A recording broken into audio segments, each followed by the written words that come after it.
we are talking about the lymphatic system, and of course the lymphatic system is super complex. We think of it very rarely, right? It's just sort of a system in our body that does something about waste management, and that's about it for most people. But it's a very complex and incredibly important system, and I'll try to sort of bring in a few tidbits here and there, but in sort of the grand scheme of things, yes, it is in part a waste management system in that it captures fluid between the capillaries of your arterial system and capillaries on the venous side of the system. As the blood, comes in to nourish a cell, some fluid leaks out, it's reabsorbed on the venous side after the oxygen has been delivered from the blood, but there's always a little bit of fluid left,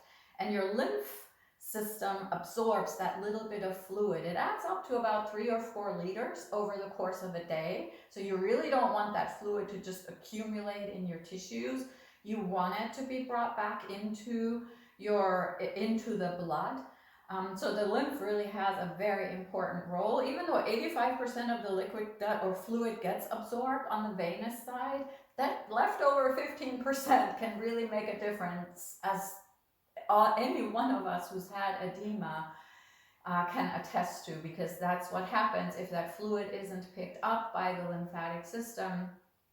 It accumulates in the tissue, and that's what we call edema. So that is a key function of the lymphatic system, right, is to pick up that fluid and all of the waste products that might be in there. The next piece, though, that happens after that pickup of the fluid is that the fluid is carried to the lymph nodes, and in the lymph nodes there's all kinds of cleanup that happens of what is in the lymphatic fluid, which can be anything from bacteria to viruses to cancer cells to nutrients, right? And so the T cells and the B cells in the lymph nodes begin the cleanup process here. So they can destroy bacteria, they can destroy viruses, they can destroy cancer cells.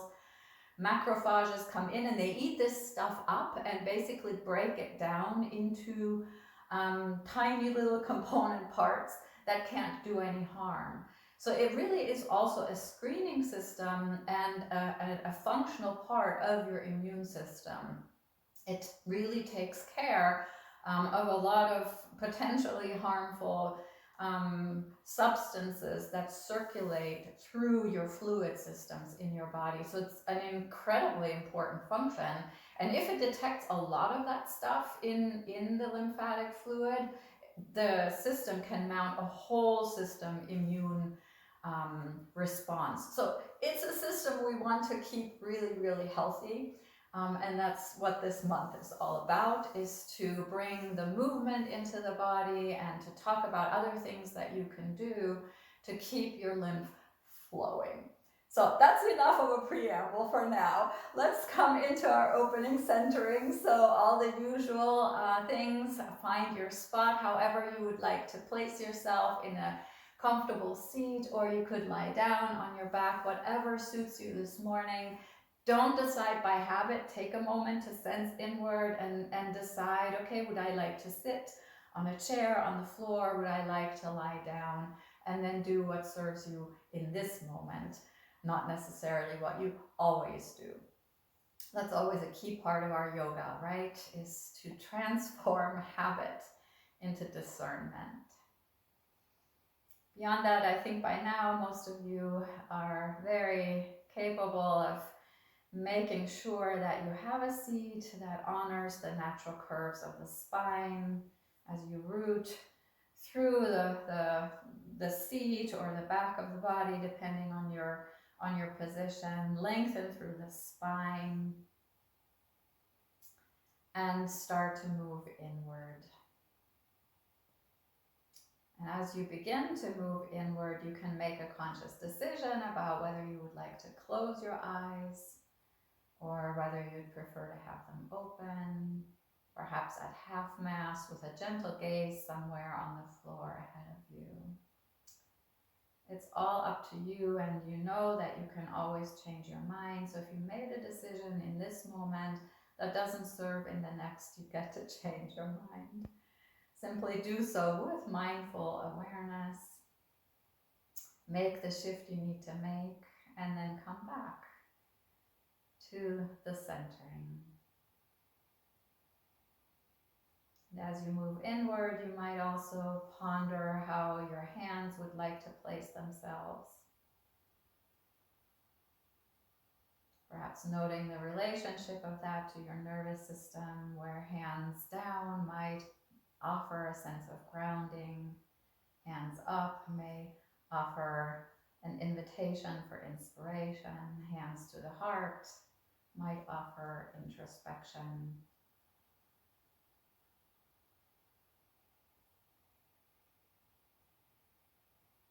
And arrive in your body, tuning inward into any sensations that are already there. You don't have to create anything. You don't have to go out looking very actively. Just meet what is already present in your body. So this is not some great big effort. This is simply an opening of your heart and your compassion to really be present with what is happening physically.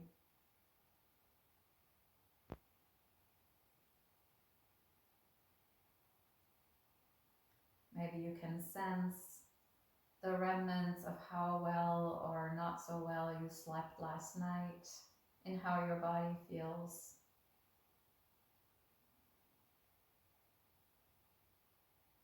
Maybe you can sense the residue of food and drink,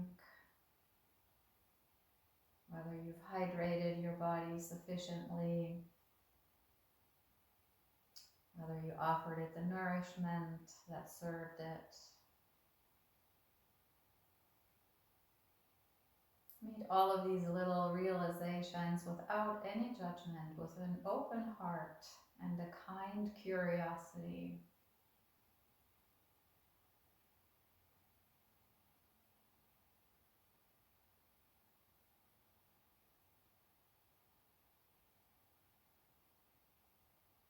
Perhaps you notice if your body feels settled and grounded, or if the energy that's within your body, and that might also be visible within your breath, is more agitated and unsettled. Again, not as judgment, but as curiosity. As you gently broaden your awareness to include the breath and the energy and the physicality of this moment.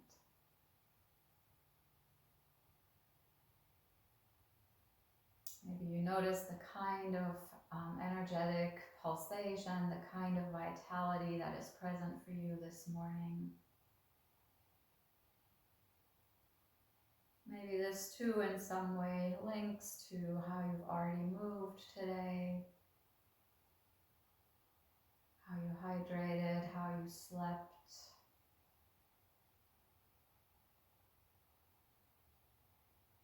Whether you feel rested and nourished.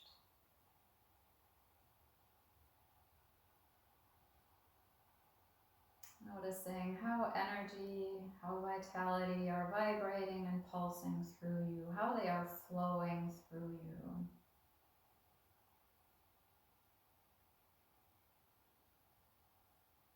And perhaps beginning to notice how this might also interact with what's present in your mind. Is there distraction or focus? Is there sluggishness or vitality? How is your mind showing up? Is there a story unfolding? Is there patience, impatience, attention, or maybe a drifting? Again, no judgment, just noticing. Beginning to truly recognize how integrated, how whole your entire system is. Body, breath, mind, they are not separate. They are connected. They're even connected to the outer world. And your wise and intelligent self knows this. Maybe your sleep wasn't as good because it was noisy or the room was stuffy. Maybe you absorbed that stuffy energy of a room that didn't get fresh air during the night. Maybe the food you ate didn't have a lot of vitality. Maybe it was something stale or leftover. Or maybe the food you had this morning was fresh and vital and brought new energy into the body. It's all connected, the inner and the outer.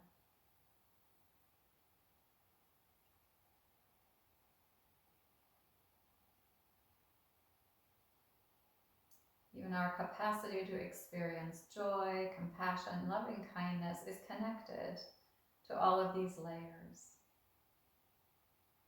Everything fits together, everything is a whole, which means that we have lots of places through which we can create change. We can change our thoughts, we can change how we move, we can change what we eat, we can change the company we keep, we can drink more water, we can breathe more deliberately. We have so many options to keep ourselves grounded, supported, nourished, even in moments of challenge, even during moments of illness. There are things we can do to support ourselves.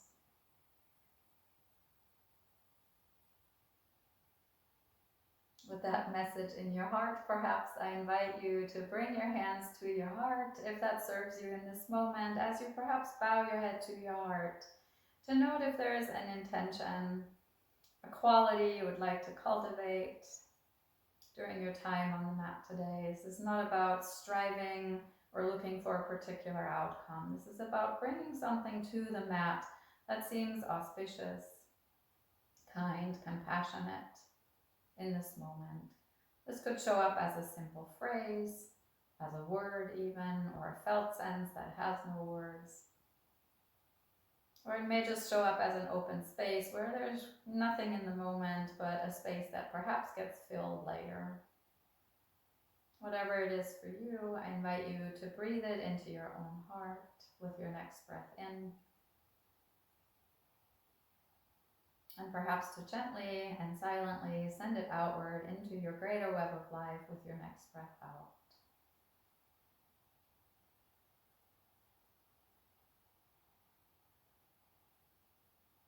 And whenever you feel ready to do so, you can release your hands if they were lifted. You can open your eyes if they were closed. You can rise to a seat if you're not already there. And you can lift your gaze if it was turned inward or lowered. So everything is connected, and this means your lymphatic system too. Your lymph is actually, this is the big reveal, considered a connective tissue, just like your blood is considered a connective tissue, just as your fascia is a connective tissue, and your ligaments and your tendons are connective tissue. Because everything connects to everything else, and these are the structures that kind of hold everything together. And your lymphatic system is deeply contained within the connective tissue that is the fascia. And so whatever is happening in your body on the level of the fascia, which is that web that connects everything together, wraps your muscles overall, even every cell within your muscles, every cell in your brain, in every tissue. Fascia is all the way through you. If you've ever, I haven't, but I mean, I've looked at a chicken from the store. If you see that white sort of fibrous layer on that chicken, that's fascia, and you are filled with it. And that fascia, when it's kind of sticky and not well hydrated, can compress the lymphatic vessels in your body. So truly everything is connected. That was sort of the point of that opening centering. I hope that came through. So so your lymphatic vessels are throughout your body. at the level of the cells, they're tiny capillaries, just like in your arterial system. So they're thinner than a hair at the places where they pick up fluid. From the lymphatic capillaries, the fluid then moves into there are some collecting vessels that ultimately merge together to come into the true lymphatic vessels. And all of the lymphatic vessels in your entire body move fluid from wherever they pick it up toward your heart. All of that fluid, whether it comes from your big toe or your pinky finger or the top of your head, it comes to your heart. And so whenever you begin to think about working with your own lymphatic system, which I really encourage you to do for all the reasons we talked about earlier, all the things it does, your movement of the fluid, if you just think about always moving it toward the heart, you can't go wrong, right? Because that's the direction it flows toward the heart. And so that's what you'll notice us doing in class today. The place where we will start, and some of you may remember this from prior months, is in this region of the clavicles, because lymphatic fluid is a fluid. It flows from high pressure to low pressure. So since this is the most direct region to bring the fluid toward the heart, this is where the fluid goes into the subclavian and jugular veins from the lymph system into the venous system and then into the heart. So you want to have a low pressure system here so that the fluid automatically draws itself up and in toward that region. So this is where it's really helpful to start moving fluid, is in this region of the clavicles, so that the fluid then is just naturally drawn to this negative pressure that you're creating here. And when you work with lymphatic vessels, think about the fact that they are one directional. So my preference is that you always start more toward the periphery and then gently stroke inward toward the heart, right? Some people do circles, and that's fine. I have nothing against circles, but I feel like the stroking is maybe the more direct route, right? So that's a great way to start. If you do nothing else, you can do this lying in bed feeling miserable. You can stroke the region of the clavicles, right? And you want to do this gently. You don't have to dig in. The capillaries, some people say, could get crushed by pressure that's too hard. I'm kind of thinking the body is relatively resilient, and you probably would really have to like crunch in there to do harm. But if it's enough to be gentle, why not be gentle? And so this stroking region around the clavicles is really nice. And you may notice I wore something today where I can sort of show you my shoulders, because it really is better to do this movement on your skin. If you do it on your clothing, it will be less effective. And you may also notice that I'm doing both sides at the same time. Sometimes people say it's better to just start on the left. So you could decide that you want to work the left side first and then the right side. There is some controversy as to whether that makes a huge difference. I like the efficiency of working both sides at the same time.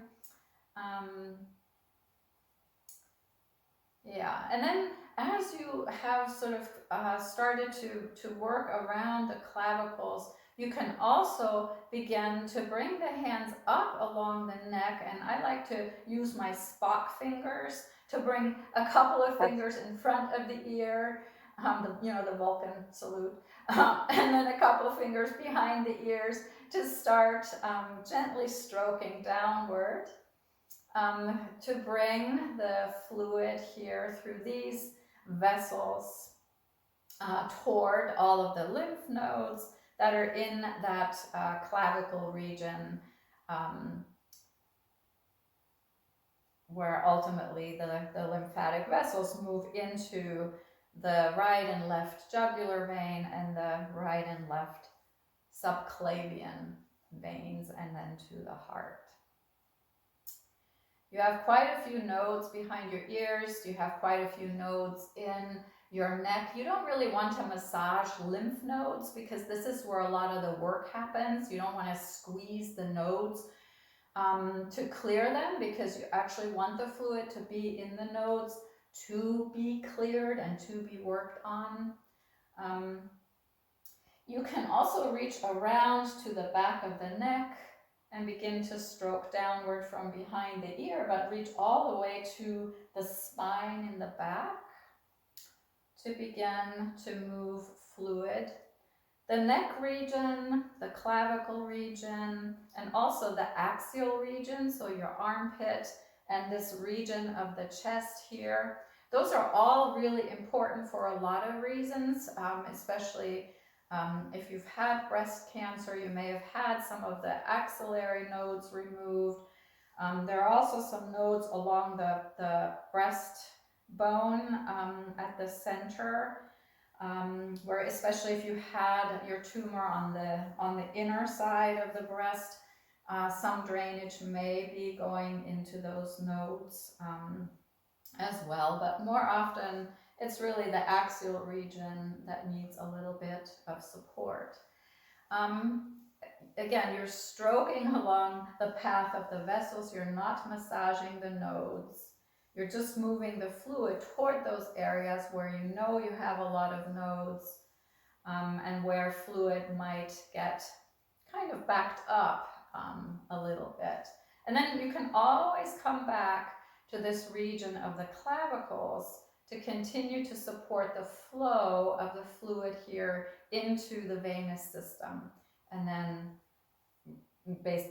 back into your blood system. Now, from here, I invite you to very gently, I wanted to say one more thing. The reason we really clear this region as well is also that you also have a lymphatic drainage process in your brain. This happens at night. It's called the glymphatic drainage. There's a G in front of the lymphatic when it happens in the brain. The G comes from glial cells, which are cells in the brain that during sleep shrink to create more space in your brain for fluid to come into your brain to cleanse out the waste products of the day. And all of that fluid from your brain drains into these vessels, even into some of the vessels that ultimately come through the nodes in the axilla, in the chest, and then toward this central section again at your clavicles. So that's pretty amazing. This is also why sleep is so important, because most of that brain cleansing process through the lymphatic system happens at night during deep sleep. So lots of reasons. But in the end, it's nice to always keep coming back to this region where it all ends and starts. And so from here, I invite you to place your hands your fingertips rather, very gently, just above the collarbones, just above these little clavicles here. You're not digging in, you're just resting them there. And then very gently shrug up your shoulders and let the fingers just sort of sense into that little indentation you're making. Isn't that profound? How far you actually have, you're basically hiding the fingertips. You don't have to shrug hard here. You can be very gentle and then release down, and just do that a few times. And you notice how much muscular movement is happening here with this very gentle shrugging up and down. Even if you're doing nothing else, this shrugging of your shoulders, and you don't need to have the fingers in there, I just ask you to put them in there so you can feel how much is happening here in the musculature around the nodes, the lymph nodes here, and more importantly, the lymphatic vessels leading to those nodes. As you're doing something as simple as shrugging, I don't know. I don't know. Maybe your head goes to the side, kind of like you would say, I don't know. I don't know. Every time you're actually really clearing a lot of area here, creating some negative pressure for more fluid now to be able to come in here. So there are so many ways in which we don't even have to use our hands. We can use the movement of our body. Once we feel with our hands what it does, we really begin to understand the power of just moving. Why is this important? Well, let's move a little bit more, and while we move, I'll explain that. So the next movement we'll take, and you don't have to have your fingers here anymore, but I do encourage you to take your fingers and tuck your chin slightly down and then draw the head back to have your head sort of perfectly aligned above the spine. And we'll do a few little neck side bends, a little bit of lateral flexion here. So think about drawing the left ear toward the ceiling and the right ear toward the right shoulder. You could just hold the head here, or you can very gently go up and down, perhaps down with the exhalation and up with the inhalation, always coming back to center. If you want to feel what's happening here, you could bring the left hand to the left side of the neck just to rest it there to feel the muscles working.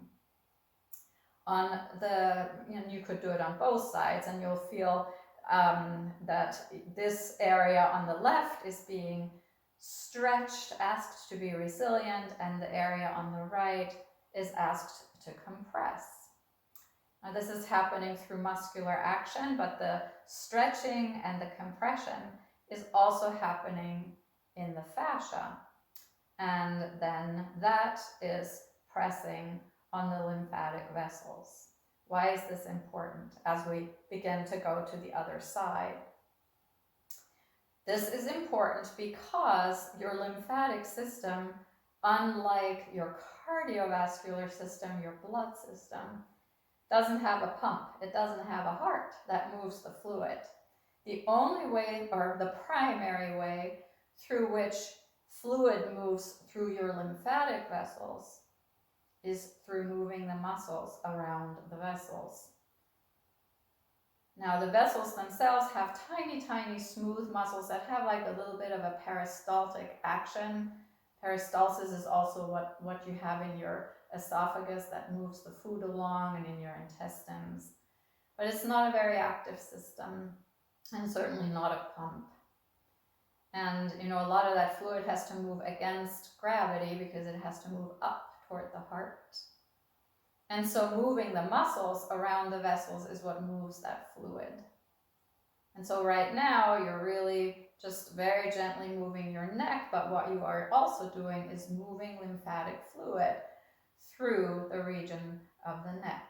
The next time your head is up and in line with your spine, maybe take your little chin tuck, or do some turns of the head to one side and then the other side. Maybe you combine this with your breath, exhaling the head into the turn, inhaling it forward. You could place your hands on these regions. You could even continue to stroke to encourage even more lymphatic flow.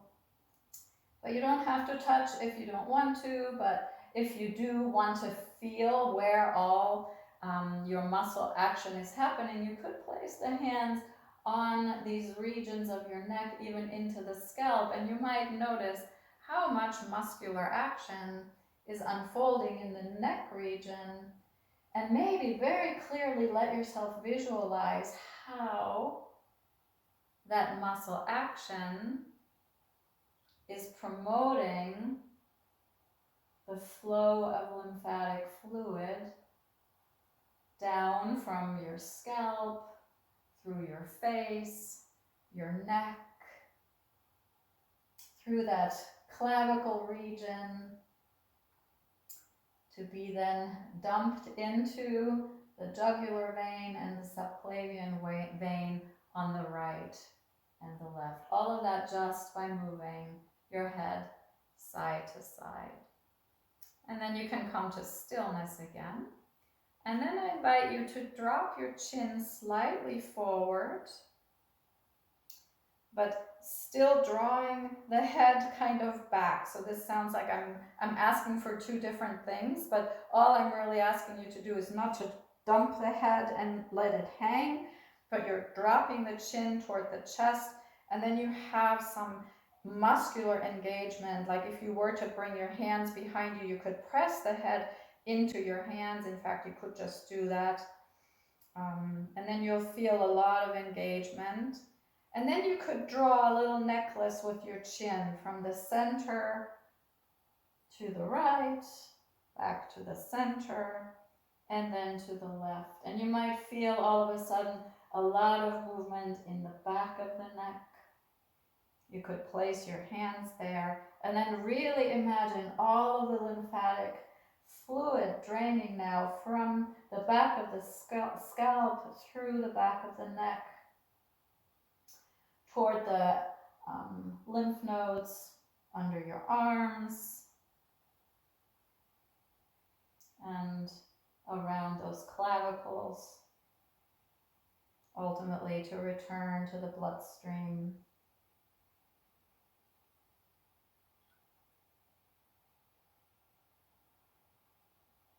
And then the next time you have drawn your little necklace to the left, let that be your last little circle. Take a moment with the head still lowered, and then very deliberately draw the head back and up. And start to make a few shoulder circles.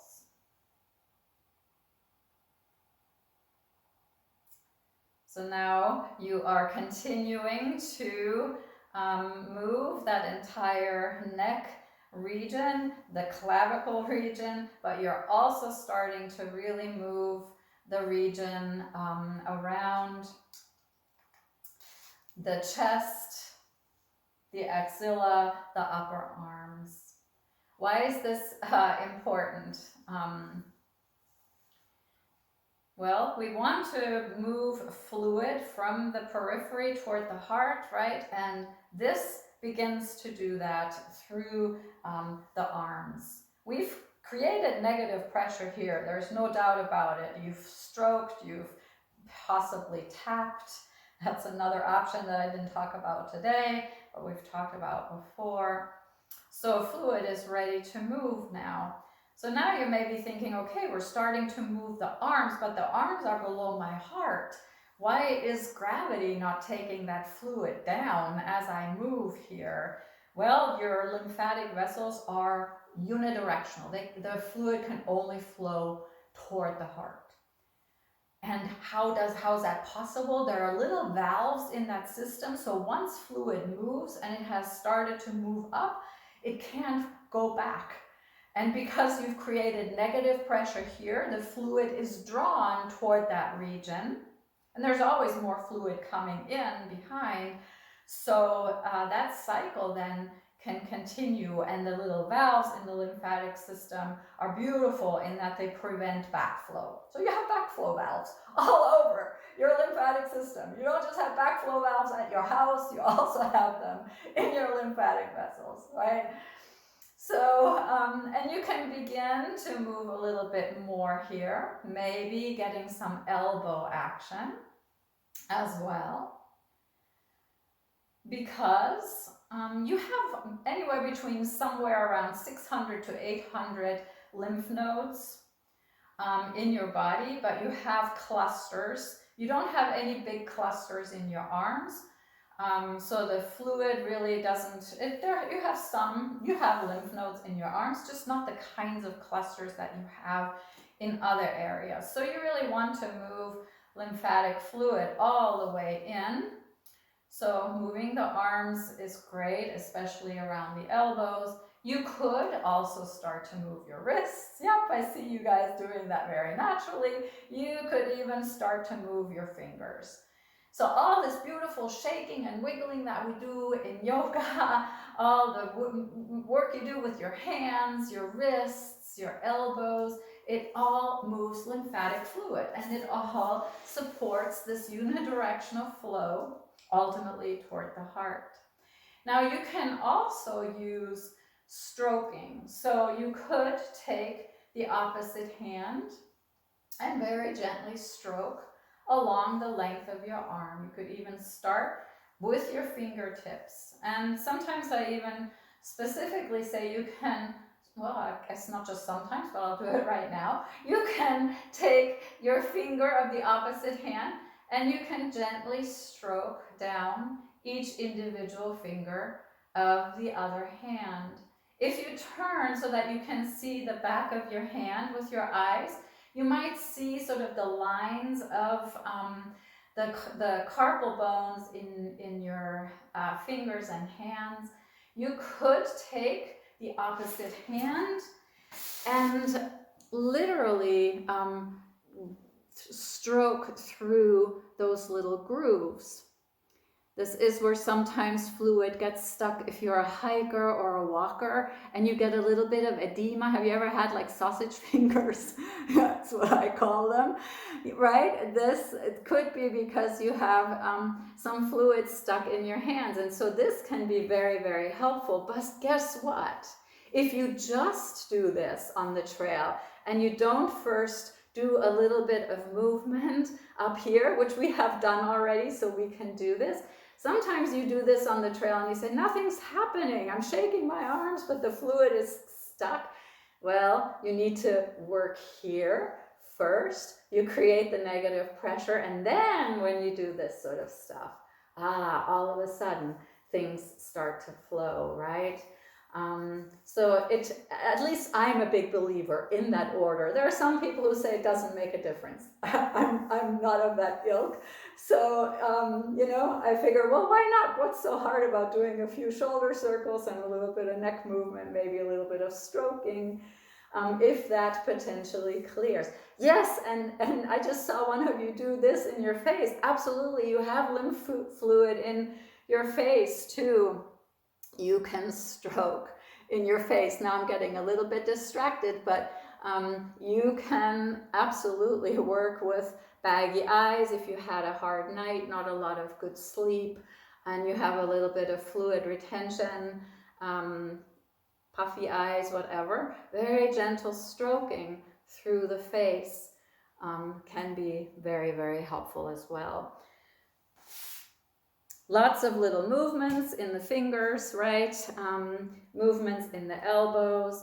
You're starting to get the idea that any movement essentially is helpful for lymphatic drainage, right? It doesn't have to be yoga. It doesn't have to be anything in particular. You can move very fluidly and in any way you would like, and you actually begin to move your lymph through your body. I do like the chicken wings because you get a little bit of extra compression around the region of the elbow, which is another place where lymphatic fluid sometimes gets stuck and collected. You could specifically manipulate the skin in the region of the elbow, inner and outer regions. You could, if you're comfortable with it, stroke through the armpit and again toward the heart on both sides. About 75% of your lymphatic nodes, your lymph nodes, are in this upper region of the body, and the rest are below. So there's a lot of good reason to really work with the upper body first, but it can't be the only region that we work with, because we want ultimately to support drainage from everywhere in the body. And so the next region that we will work on is the belly region. And one of the reasons, well, there are multiple reasons. For one thing, you have lots of lymph nodes in the belly region. And you guys feel free to continue to move while I chat for a moment and show the belly here. So you have a lot of lymph nodes here. You also have a place called the cisterna chyli that collects a lot of the fluid from the lower part of the body before it gets dumped into the thoracic duct, which brings then all of the fluid from the lower body into the left subclavian vein. The fascinating thing about your lymphatic system is that the left subclavian, jugular, and jugular veins collect the fluid from the entire lower body to about this region, and the entire left arm and the left half of your chest and your head. And only this portion on the right, from here to here, your right arm, up like this section drains into the right jugular vein and subclavian vein. But everything from below here and everything on this side of you drains to the left, right? So there's a little bit of a holding tank in this region of your body that collects all of that fluid from the lower body, and that's your cisterna chyli. That gets a lot of nice pumping action from your diaphragm, your large breathing muscle. Isn't this brilliant? That very place where you're collecting and storing all the fluid from the lower body always moves as many times as 20,000 times a day, because the diaphragm descends with the inhalation, it contracts downward, and then with the exhalation, when you relax it, it moves up. The air travels out. With every breath, this region of the belly where you have a lot of nodes and you have this cisterna chyli gets enough movement that stuff can continue to flow upward toward the heart. I find this pretty ingenious, right? So just having the breath can help move lymphatic fluid, and it's pretty key, especially for this belly region. Now, we in yoga do beautiful things to even strengthen this. And so I invite you to bring your hands to this region and take a bumblebee breath. You might recall that's a nice natural inhalation, and then on the exhalation you make the sound of So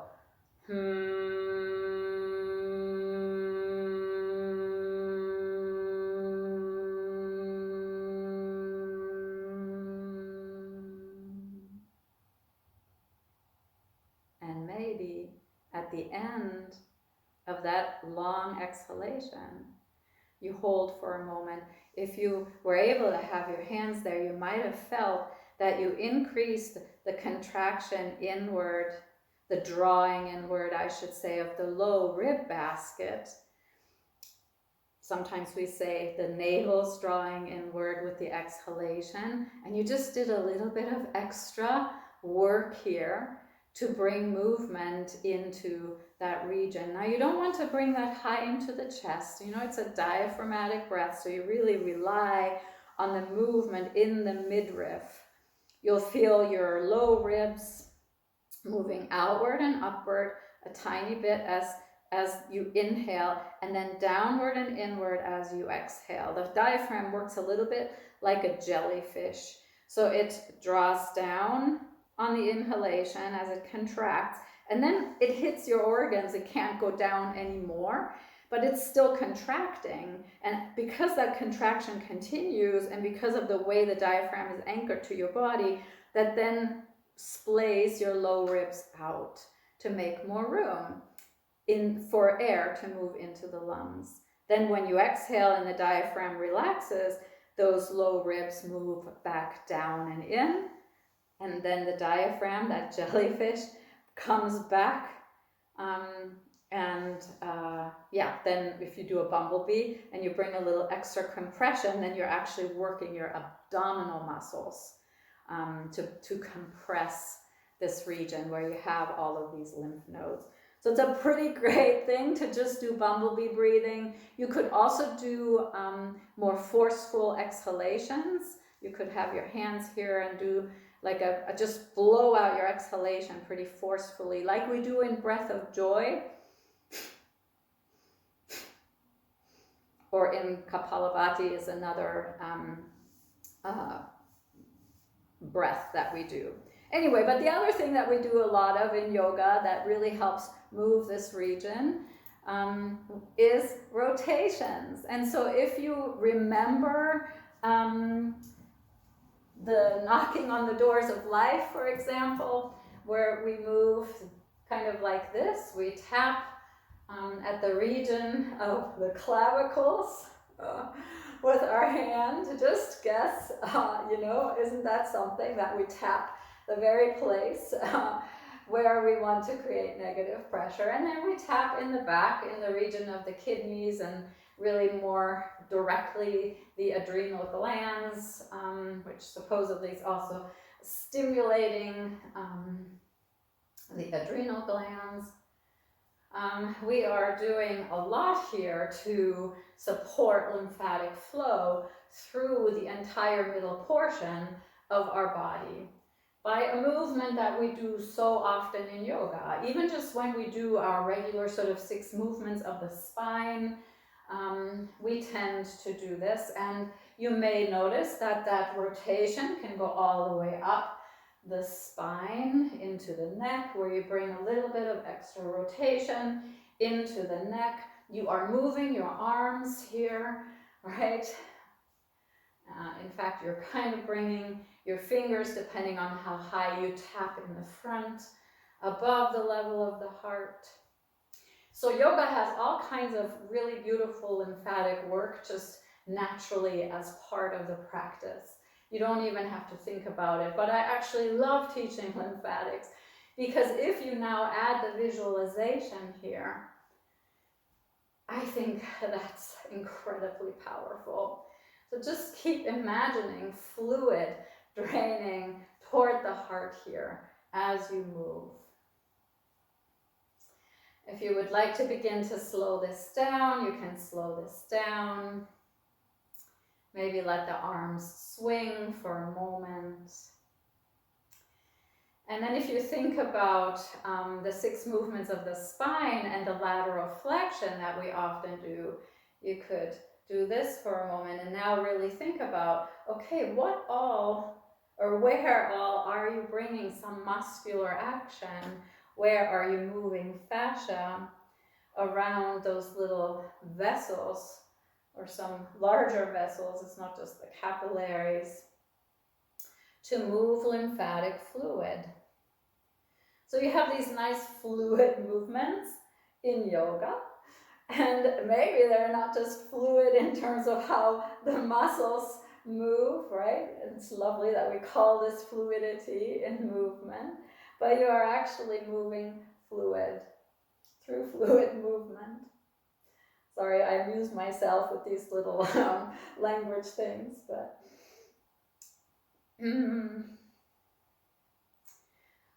so you begin to sense how these beautiful compound movements that we do in yoga, where we move lots of parts of the body at the same time, are really beginning to make sense on more levels than just muscular.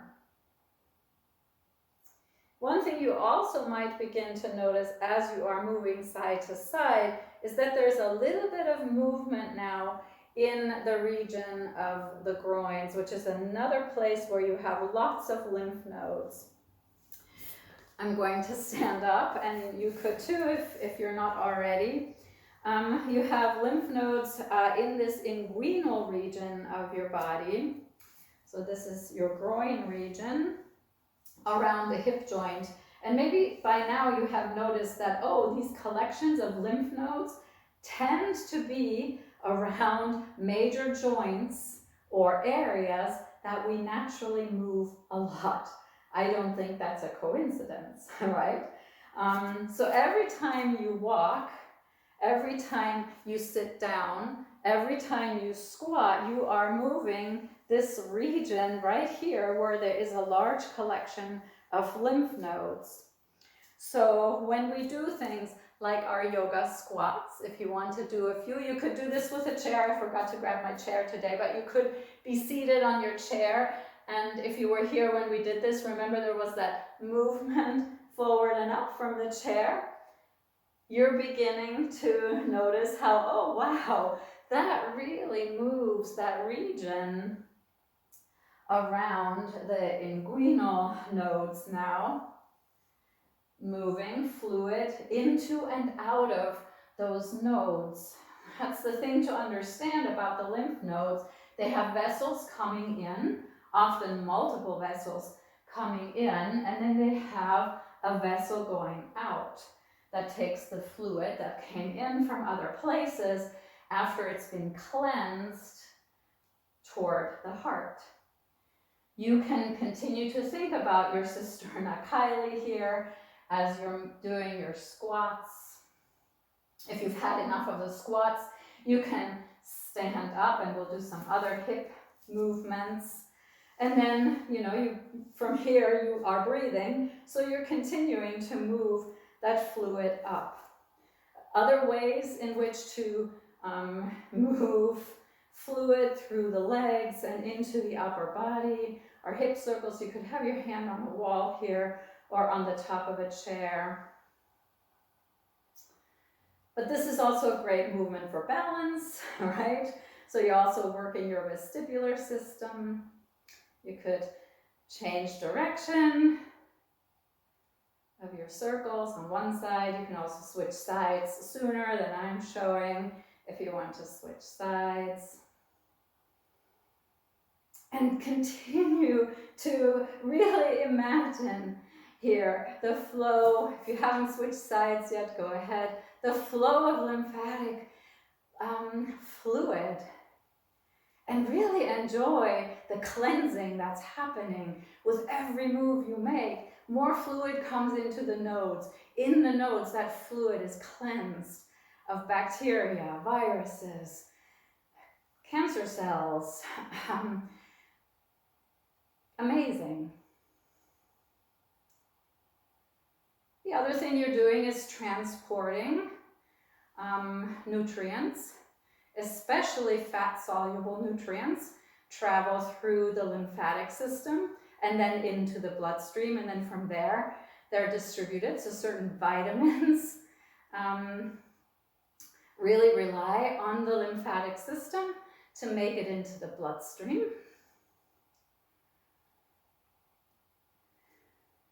I don't know if I already said reverse the direction. If I didn't, my apologies. I get so wrapped up in the anatomical and physiological story. And then jog it out. Every time you walk, every time you jog, you are moving lymphatic fluid. And what you're now starting to also add are your knees. We talked earlier about the elbows and the wrists and the hands. Well, the same is true for your knees, your ankles, and your feet. So when you walk, when you jog, anytime you get up from a chair, from the toilet, you are moving this entire region of your body, and fluid literally comes from your little toes all the way to that region of the heart. So you can make very deliberate movements of the knees, which we already did with our squats, right? That's why it's a compound movement. You're moving a lot of the major joints at the same time. But you could also simply sit. And this is something that you could do while you're sitting at your desk. And do knee extensions, right? Now you are really working on moving fluid through the legs.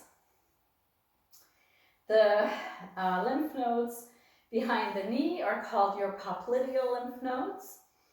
Not that it's important to know the words for them, but know that there's a little collection of lymph nodes at the back of the knee.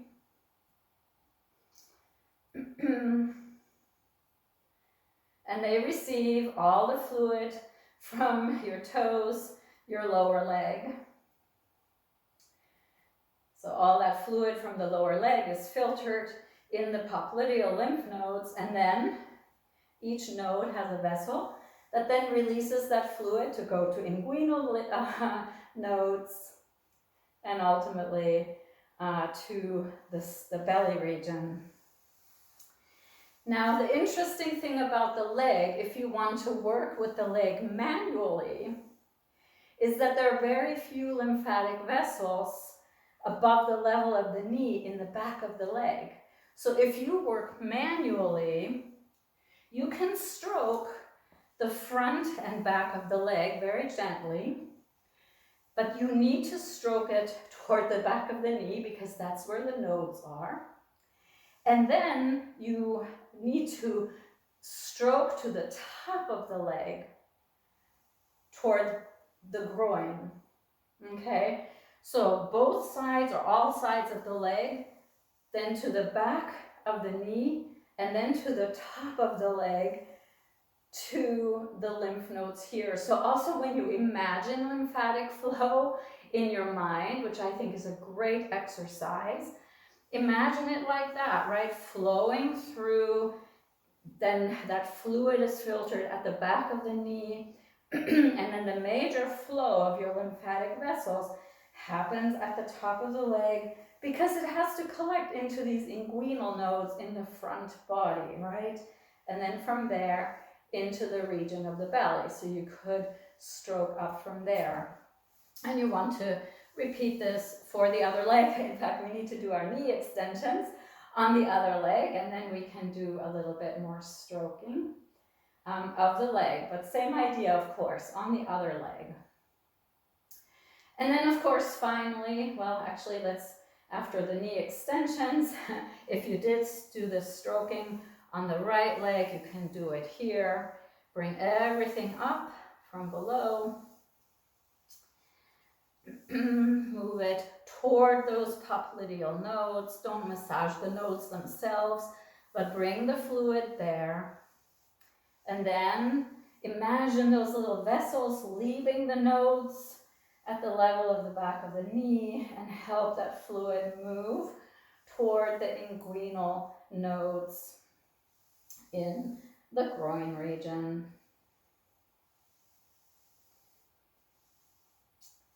Now, one of the most powerful things, sorry, we're running just a touch late, but I would like to add this in. One of the most powerful things that you have in terms of moving lymphatic fluid from low in the body, and also venous blood, by the way, are your large calf muscles. And so a beautiful movement that you can do for moving lymphatic flow, and you can do this seated, but you can also do it standing, you can hold on to a wall, are simply calf pumps, where you're rising onto the toes. You feel the engagement of your calves here when you're like at the very top. If you hold here for a moment, you might even start to feel a little trembling in your calves. The calf muscles, and some of you probably remember this, are sometimes called the second heart. They help return venous blood to the heart. They're not a pump in the sense of the heart. They're not a mechanical pump, but their action, their squeezing action of the veins and the lymphatic vessels supports the upward flow of both the venous blood from the legs and the lymphatic fluid collected from the legs, including the feet and the toes upward. So if nothing else, if you're seated at your office chair a lot, do your calf pumps here. It's not quite as effective, but it still works. You can do this on a chair, right? And just really press the toes into the ground as you lift up the heels, and then really kind of bring some extra oomph into those calf muscles, right? And then maybe do a few knee extensions to bring that fluid up now. And then a few squats to bring it through the inguinal region. And then a couple rounds of humming to move the fluid up. So you get the idea, right? We cleared first at the center, and then we cleared out toward the edges, and now we can clear back in, moving from the edges into the center. You get the idea? So it's like this beautiful sort of in and out movement that we do to support our lymphatic flow. So that's the story, the beginning story of our lymphatic system. And as always, of course, when I tell the beginning story of the lymphatic system, I run a little bit late. But please, if you have the time, don't skip the closing Shavasana. So if you do have the time, I invite you to find a seat or a lying down position from this nicely activated state that I've got you into at this point. And let yourself rest for a moment. Find your shape. Maybe find a couple of or a few more rounds of gentle breathing. You could do a very gentle humming, not overdoing the length of the exhale, but inviting a nice, resilient breath. Inviting your nervous system to gently calm. A very powerful additional function of that bumblebee breath is that it massages your vagus nerve. And when you massage the vagus nerve, you invite yourself to move into the parasympathetic branch of your nervous system, which is the branch of the nervous system that supports rest, recuperation, and healing.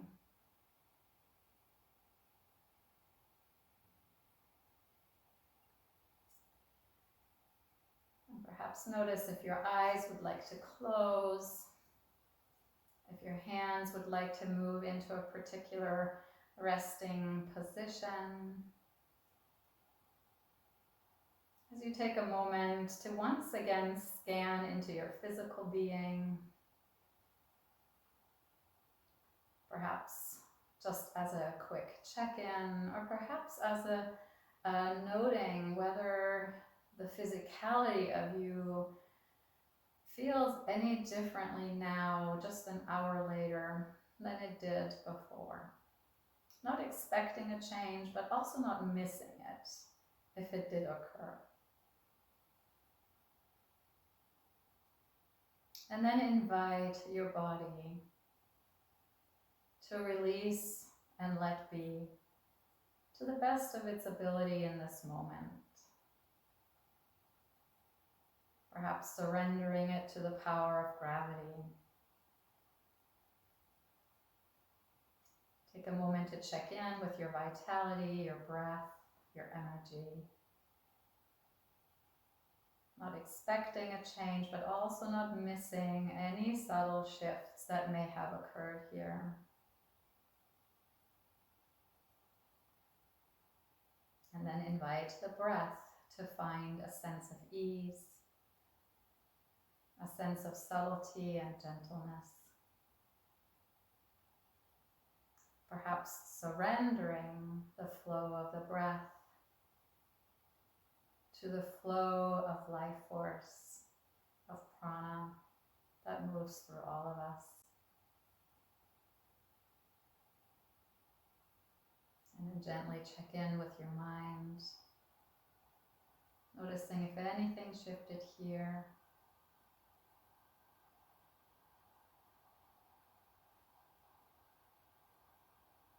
And invite the mind to surrender itself to your deeper inner wisdom that will bring you back to whatever needs coming back to later.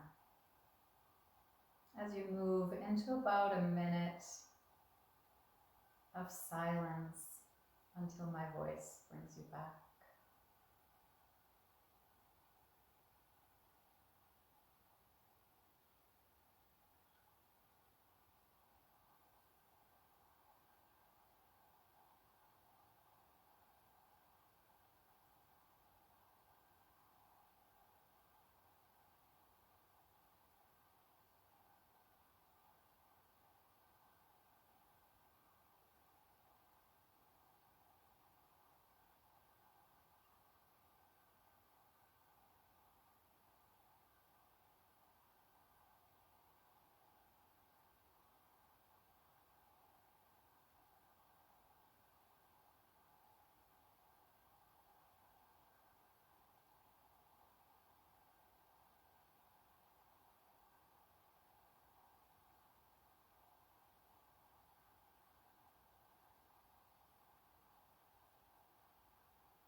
you would like to choose to stay in Shavasana, you are absolutely welcome to stay there.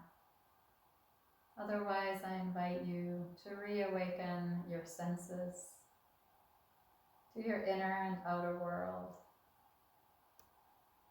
noticing the sounds around you, the aromas in your room, the sensations from inside of you. Perhaps sensing into your breath, into your vitality, as you observe with all of your attention how air flows in as you inhale, how air flows out as you exhale. And if you are lying down and you would like to close the practice at this point in a seat, this would be a great time to make that transition.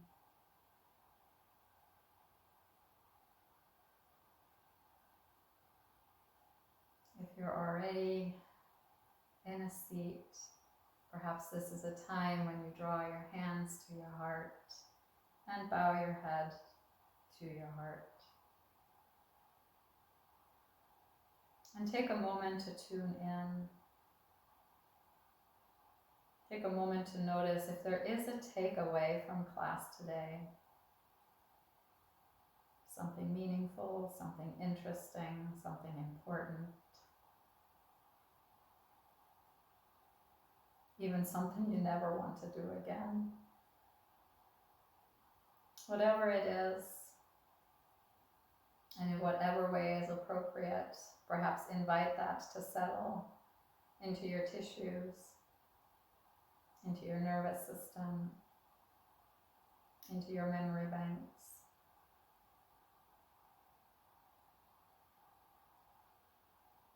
And perhaps that takeaway and the intention you had set earlier combine to create a dedication of the merit from your time on the mat this morning. If such a greater meaning emerged for you, perhaps you choose to draw it into your own being with your next breath in.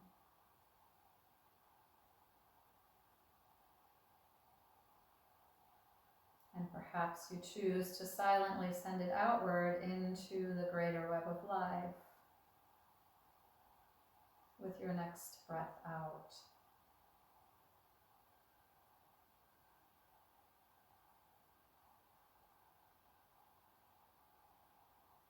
And as always, thank you so much for being part of this Thursday morning community.